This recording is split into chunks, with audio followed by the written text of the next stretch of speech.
اللهم صل على سيدنا محمد يا رب صل وسلم دائما أبدا على حبيبي. نماز کے علاوہ بھی بہت سارے احکام ہیں. تیسرا حکم اسلام نے کیا دیا؟ توحید کے بعد نماز، نماز کے بعد زکات. وہ سچ کی بات کو میں ابھی کنٹینیو لے کے چلوں گا، لیکن میں نے کہا یہ پہلے میں ترتیب سے چلوں تو زیادہ اچھا ہے نا، اس سے آپ کو یاد رہ جائیں گی باتیں. بغیر ترتیب گچ پچ کر کے بتاؤں گا تو یاد نہیں رہیں گی باتیں. تیسری چیز ہے زکات. زکات کا مطلب صرف زکات نہیں ہے. قرآن میں جہاں بھی اللہ نے نماز کا حکم دیا، ساتھ ساتھ اللہ نے بتایا کہ تتجافى جنوبهم عن المضاجع خوفا وطمعا ومما رزقناهم ينفقون. جو رزق ہم نے ان کو دیا ہے اس میں سے خرچ کرتے رہتے ہیں. یہ ٹاپک اللہ کرے 2 منٹ میں سمیٹ کے میں جلدی لے جاؤں. یہ بہت امپورٹنٹ ٹاپک ہے. دیکھو اللہ نے مسلمان کو حکم دیا ہے جہاں نماز وہاں اللہ نے کہا کہ خرچ کرتے ہیں، خرچ کرتے ہیں، خرچ کرتے ہیں. کنجوس آدمی اللہ کو بالکل بھی پسند نہیں ہے.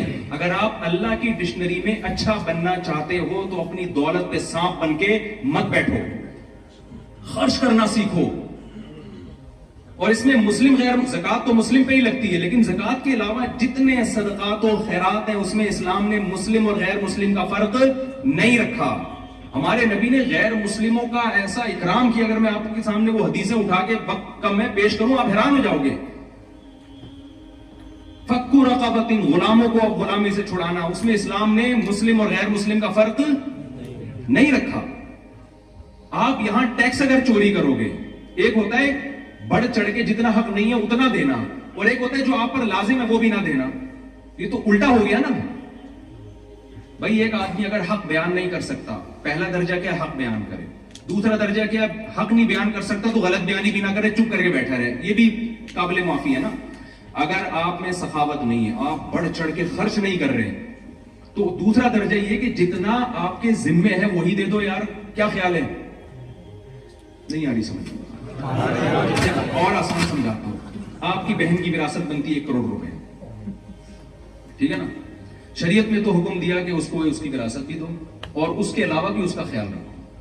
ينفقون، خرچ کرتے رہتے ہیں کا مطلب جو ایکسٹرا خرچے ہیں وہ کرتے رہتے ہیں، جو ان پر لازم نہیں ہے وہ بھی کرتے رہتے ہیں اور دیتے رہتے ہیں. لیکن آپ میں اتنی سخاوت نہیں ہے تو ہم کیا کہیں گے؟ بھائی جو بنتا ہے وہ تو دے دینا. ارے آپ کسی کے گھر قرضہ لینے کے لیے گئے، اس نے آپ کو گھر میں بٹھایا، آپ کہیں بھائی تیرے اوپر چائے بنتی تو نہیں ہے لیکن پلا دے گا تو خوشی ہوگی. اس کی سخاوت کا تقاضا یار اتنا تو خیال کرو، بندے آیا تمہارے گھر میں پانی کا چائے کا پوچھ لو. یہ ہے نا. وہ پھر بھی نہیں پوچھتا تو آپ کہے گا چل تو چائے نہیں پلا رہا، میرے پیسے تو دے دے یار جو تو لے کے بیٹھا ہوا ہے.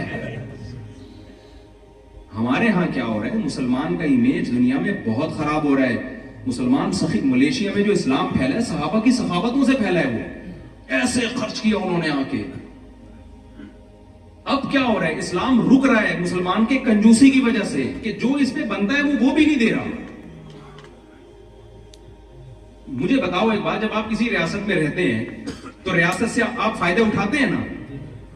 تو جب ریاست اس کے بدلے میں آپ سے ٹیکس لے رہی ہے، اس ٹیکس کو کھا جانا پی جانا یہ دنیا کے کسی مذہب میں حلال ہو سکتا ہے؟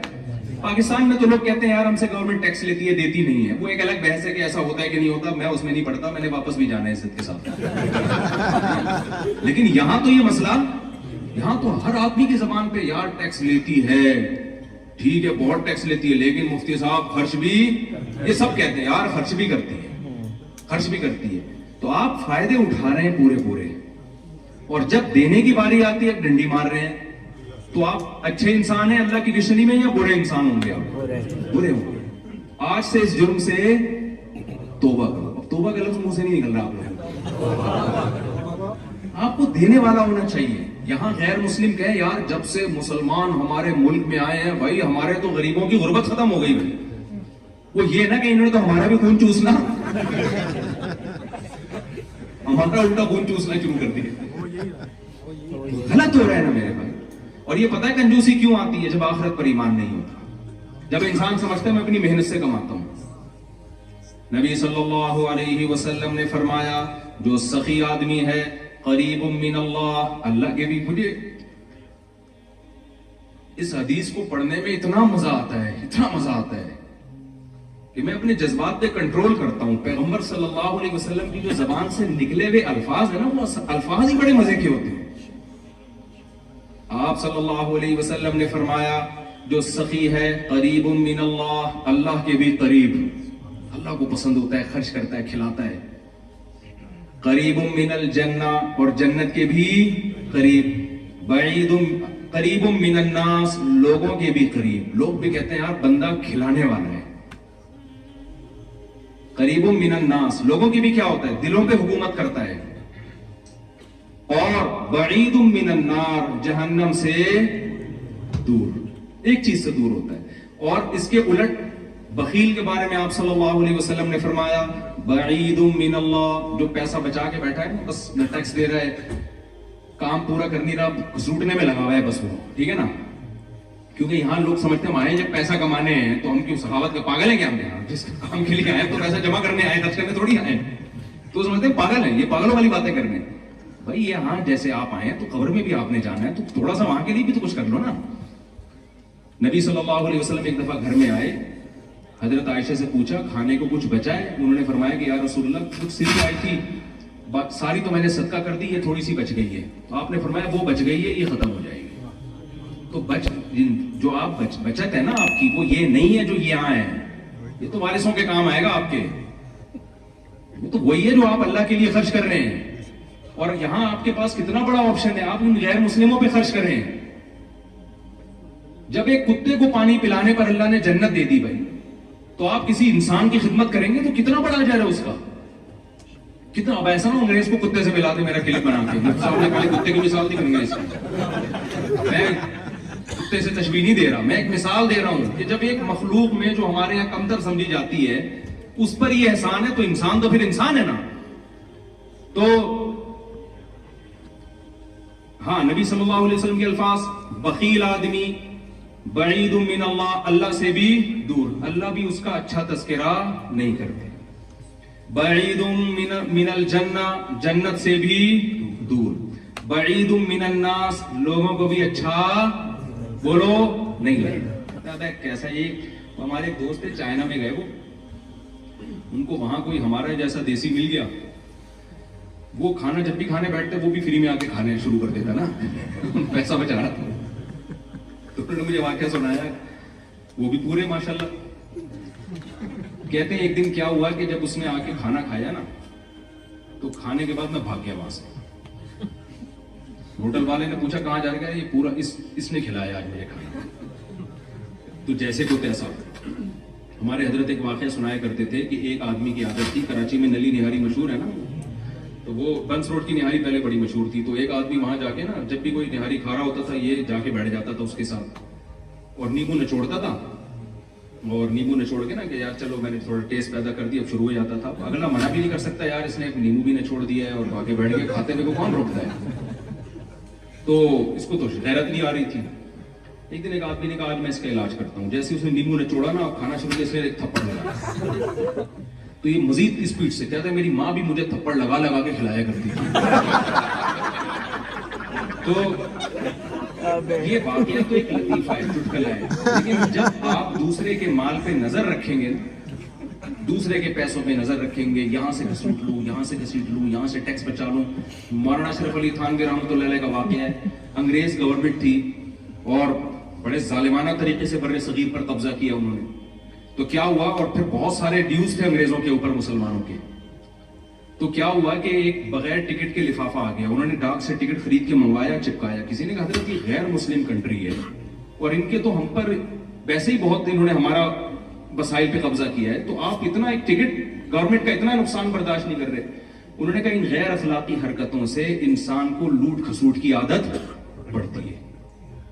تو میں اس کو جائز، جب ریاست ہے جو جیسی مرضی ہے بھائی، جب لا ہے، اس کا قانون ہے کہ بغیر ٹکٹ سفر نہیں کرنا آپ نے، اور ڈاک کا نظام تھا اس پہ ٹکٹ کے بغیر، تو یہ اس لا کو ہم نے کیا کرنا ہے؟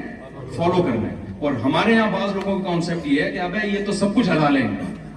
وہاں آ کے کہتے ہیں چونکہ پی ٹی آئی کی حکومت تھی تو ان کا سب جے یو آئی والے کے لیے اور مسلم لیگ کے لیے وہ سب کچھ حلال ہے، اور جب جے یو آئی کی حکومت آئی تو پی ٹی آئی والوں کے لیے. سب کی بات نہیں کر رہا، لیکن یہ کانسیپٹ بھی ہے لوگوں کا. بھائی جب کوئی گورنمنٹ بن گئی, صحیح بخاری کی حدیث ہے کہ جب کوئی حکومت آ گئی ہے, یوسف علیہ الصلوۃ والسلام بتاؤ مسلم اسٹیٹ میں تھے یا غیر مسلم اسٹیٹ میں تھے؟ غیر مسلم اسٹیٹ میں تھے نا. تو غیر مسلم اسٹیٹ میں انہوں نے اس اسٹیٹ کی خدمت کی ہے, اس کی وجہ سے ان کو وہاں تک ترقی ملی ہے. اگر آپ غیر مسلم اسٹیٹ میں شدت پسندی سے کام لوگے, ان کے اگینسٹ چلو گے, تو اسلام زندہ نہیں ہوگا, اس سے آپ بدنام ہو جاؤ گے, اسلام بدنام ہوگا اس سے.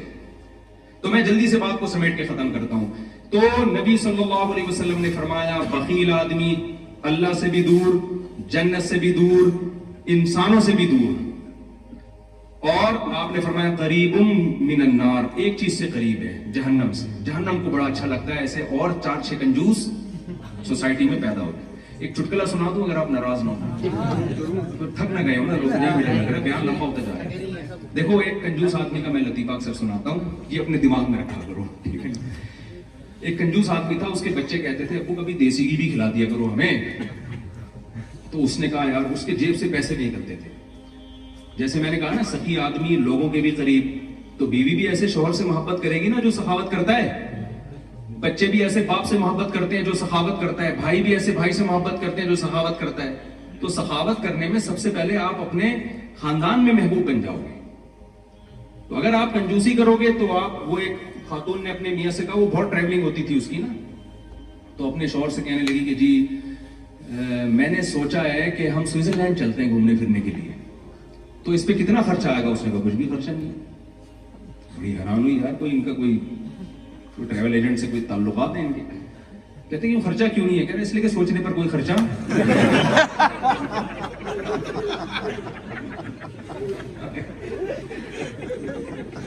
تو میں جو لوگ دنیا میں ٹریول کرتے ہیں ان سے کہتا ہوں یار کبھی اپنے بھی بچوں کو بھی لے جائے کرو. بات سے بات نکل رہی ہے نا, میں نے کہا تھا نا مجھے 5 گھنٹے چاہیے کم از کم. خیر جلدی سے میں سمیٹ رہا ہوں بات کو. یہ جو اللہ نے بیوی کے لیے قرآن میں جو لفظ استعمال کیا ہے نا, یہ صاحبہ کا لفظ استعمال کیا ہے. کیا لفظ استعمال کیا ہے؟ صاحبہ. حالانکہ بیوی کو عربی میں زوجہ کہتے ہیں. کیا کہتے ہیں؟ زوجہ. لیکن زوجہ بھی استعمال کیا, لیکن قرآن میں ایک جگہ اللہ نے اس کو کیا کہا؟ وصاحبتہ. قرآن کہتا ہے یوم یفر المرء من اخیہ, ایک دن آئے گا جس دن بھائی اپنے بھائی سے دور بھاگے گا. تو عربی میں بھائی کو اخ کہتے ہیں, اردو میں بھائی کہتے ہیں. اللہ نے وہی لفظ استعمال کیا. وَأُمِّهِ وَأَبِيهِ, اپنی ماں سے دور بھاگے گا میدان حشر میں. ماں کو کہتے ہیں, اللہ نے اس کے لیے کیا لفظ استعمال کیا؟ وَأَبِيهِ, اپنے باپ سے دور بھاگے گا. باپ کو عربی میں اب کہتے ہیں, اللہ نے اس کو کیا کہا؟ اب کہا. لیکن جب بیوی کی باری آئی تو وَصَاحِبَتِهِ وَزَوْجَتِهِ نہیں کہا کہ زوجہ سے دور بھاگے گا, بلکہ کیا کہا؟ صاحبہ. صاحب عربی میں کہتے ہیں جو آپ کی صحبت میں رہے, ہر وقت آپ کے ساتھ رہے. اس میں اللہ نے بتا دیا کہ لوگ جاب کے لیے جاتے ہیں, ماں باپ سے دور ہو جاتے ہیں, بھائی سے دور ہو جاتے ہیں, تو ان کو اللہ نے صاحب نہیں کہا. بیوی کے لیے اللہ نے ساتھی کا لفظ استعمال کیا ہے. میں اس کو کراچی کی زبان میں کہتا ہوں, اس کا مطلب جب آپ کی شادی ہوئی ہے تو اب بیوی آپ کے ساتھ پھلترو کی طرح چپک گئی ہے. پھلترو سمجھتے ہیں نا, دھاگا نہیں چپک جاتا, آپ یوں ہٹاتے ہیں تو ہاتھ پہ. سردیوں کے دنوں میں نا وہ جو ریشمی دھاگے ہوتے ہیں وہ چپکتے ہیں. آپ یوں ہٹاؤ گے ادھر ہاتھ پہ آ جائے گا, یوں کرو گے ادھر منہ پہ لگ جائے گا, پھر آپ یوں کرو گے تو ناخن پہ چپک جائے گا. تو اب جب آپ کی شادی ہو گئی تو وہ صاحبہ بنا دی اللہ نے. اب آپ جرمنی آؤ گے تو آپ کی وائف آپ کے ساتھ, جرمنی سے موو کرو گے ہالینڈ کی طرف, بیگم آپ کے ساتھ. سوال پیدا ہوتا ہے میرے ساتھ کیوں نہیں؟ جب اتنے فضائل میں بتا رہا ہوں تو میں بھی لے آؤں گا انشاءاللہ, ٹھیک ہے؟ میں بھی لے آؤں. کوشش کیا کریں جب سفر کریں اس کو ساتھ رکھیں. گرل فرینڈ کی ویلیو لوگوں کے دلوں میں ہے. اسلام میں گرل فرینڈ کی کوئی حیثیت اس رشتے کو ایکسپٹ ہی نہیں کرتا. بیوی کے رشتے کو اسلام بہت پروٹوکول دیتا ہے.